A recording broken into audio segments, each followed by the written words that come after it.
Hello, boys and girls and cougar parents. Today we'll be comparing rates of change. When you hear rate of change, you should think of slope. The two terms are interchangeable.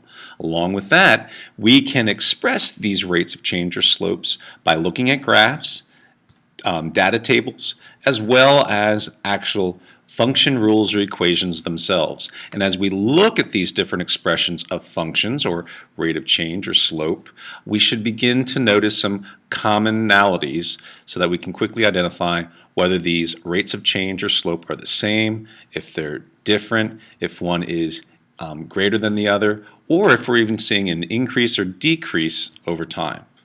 Let's take a look at a few sample problems together. Let's turn to the second page of our packet and go to number 4. Now, number 4 says, compare the following functions to determine which has the greater rate of change. Okay, so function 1 deals with apples. It says Abigail has 16 apples.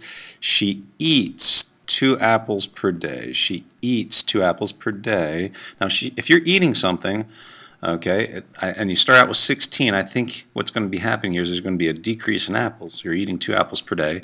Let y be the apples remaining as a function of the number of days. So we would say y is the remaining number of apples, and we start out with 16 apples, but then each day there's a decrease of 2. So decrease means you're taking away 2 apples per day, and x is representative of our days, and that's what's showing on here, because at 0 days, when you start out with, a day has not yet passed, it would be 2 times 0, okay, and then you take away 0 from 16, you're left with 16 apples. That's your starting point. But then after the first day, Abigail eats 2 apples, so it'd be 2 times 1, and which was 2, and you take 2 away from 16, you're left with 14 apples, and you can see that there's a steady decrease.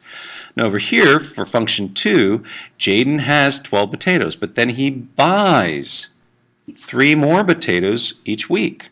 Let y be the potatoes remaining as a function of the number of weeks, which is x.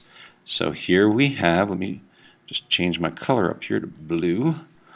Okay, so now y, which is the number of potatoes, we start out with 12, but you're buying, okay, so you're increasing each week 3 potatoes, and x is the number of weeks. So at the beginning, there's no weeks has passed. That would be 0, 0 weeks. 3 times 0 is 0, and you add that to 12, and you start out with 12. Okay, that's your starting point. Let's take a look and graph this. Maybe that'll help us. Let's graph our data now and see what our lines look like. Some of you, by looking at these equations alone, these function rules, you may think you've already know the answer to which has the greater rate of change, and I think you can kind of figure it out by looking at that alone. But let's graph it and see what our lines look like. Now here we see that we start out at 16. So 0, we have a starting point is 16. That's our first point. Okay, 0, 16. Then we go to 1, 14. So 1, 14 would be right there. And then 2, 12 would be right there. And then 3, 10 will stop right there. And if I were to connect these points, make a straight line, we would have a line that would look like that. And I think it's pretty safe to say that we can already determine that this is a negative slope.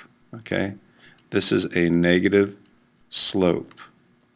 Okay, it's a decline, not an incline, and also it just shows that over time the amount of whatever we're measuring is going down. Okay, this is a negative slope, a negative rate of change. So, and then when we go over to our potato graph here, we see that we start out with, again, our starting point at 0, 12, so we don't start at the axis, and then we would go to 1, 15, and then 2, 18, and then we'd have 3, 21, and when we connect our points, and there's our line, we graph our line, now we see that we have a positive slope. Okay, we have a positive slope or rate of change. So we're seeing an incline. Okay, our amount of potatoes, or whatever we're counting, is increasing over time. So I would say that our slope here, and then two, we can look at this, we can see for every week we are going up. We're going up 3 and over 1. So we would have a slope of 3 to 1. Over here we have a slope of a negative slope of, you're going down 2, okay, over 1. So there is our slope. We have a slope of negative 2. Here we have a slope of positive 3. Now, just going to be honest with you here, this is where I think it's a little unfair. Now, if you want to be really technical here, which has the greater rate of change, negative 2 or negative 3, well, we'd say 3 is a greater rate of change, whether we're going in positive or negative direction. But if we look closely, look, this says days, and this says weeks. So we're comparing different units of time. If we wanted to truly be accurate, we would say, well, if this is for 1 day, what would it be in terms of week? We'd have to multiply this by 7, which would give us a rate of change of negative 14 over 1. Okay, and then we would actually see that this line is much steeper if we were to change this to weeks and truly compare weeks to weeks.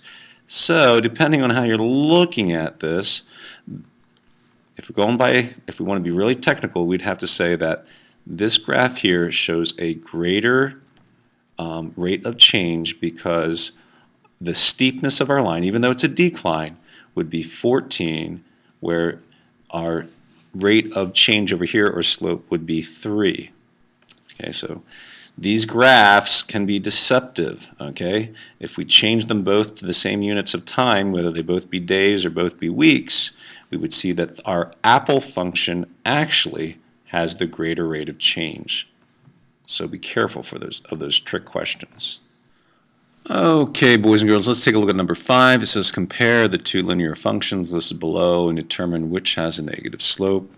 Number 1 deals with the pencil function. It says Devin has $40. He purchases pencils for 3 weeks. Let y be the money remaining as a function of the number of weeks. So we see that each week he's decreasing. We go from 40 to 37. Okay, what's happening here?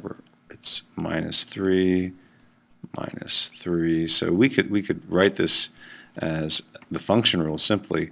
Y is equal to 40 is his starting point, but then each week he's going down $3, it looks like, so it's minus 3x. Okay, now over here, so we see here that this would be our slope. Our slope is going to be a negative 3. And Jimmy has 11 balls. This is our ball function. At the start of the day, he purchases 4 balls per day. For the shopkeeper, write a rule for the total number of balls as a function. And they actually give it here to us. Okay, that was nice of them. And we would write that out as y is equal to 11. That's the starting number of balls. But then each day, he increases by 4 balls. He buys 4 more balls. So we see here, and we can even tell here, this here's our slope. It's going to be 4. And we'll graph it. And then over here, our slope here is a negative 3 because we're decreasing, increasing. Let's take a look at what our graphs look like. Now, as I just stated, by looking at just the word use here, the way this function is expressed, we can pretty much tell that there's a decrease. Okay, there's a decrease in the amount of money. Therefore, we're going to have a negative slope. Okay, and then when we actually write out the function rule in the form of an equation, we can definitely see that this is a negative slope. And when we graph it, let's see what happens here. When we graph it, our starting point is 0, 40, right there.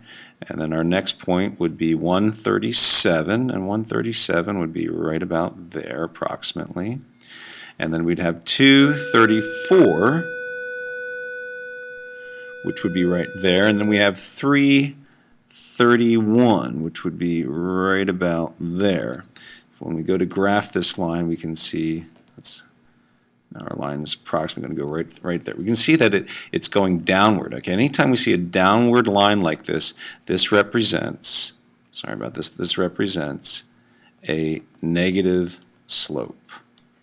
Okay, because our rise over run, we don't have really, our rise is negative. We're going down. Okay, if we go down the steps, we're going, as we go to the right, we're going down. And we just keep going down. Okay, that's a negative slope. Over here, we can clearly see that Jimmy starts with 11 balls, and then he purchases 4 balls per day. So there, by the way it's expressed, we can see that there's an increase. And when we take a look at our actual function rule or equation here, we can see again that there's an increase. So this is a positive relationship. Over time, the number of balls is increasing. And if we were to graph this, we'd start out with, according to this, 11. So if we put 0, 4 times 0 is 0, plus 11 is 11. So, okay, let's do this. 5, 10, 15, 20, 25, 30, 35, 40. I'll stop right there. But we start out 0 days. We start out with 11 balls, which would be right about there. And then after 1 day, we would have 4 more balls. 4 times 1 is 4. 4 plus 11 is 15. So now we're right there. And then after 2 days, we would see that 4 times 2 is 8. 8 plus 11 is 19, which puts us right about there. And then after 3 days, 4 times 3 is 12. 12 plus 11 would be 23, which would put us right about there, I think.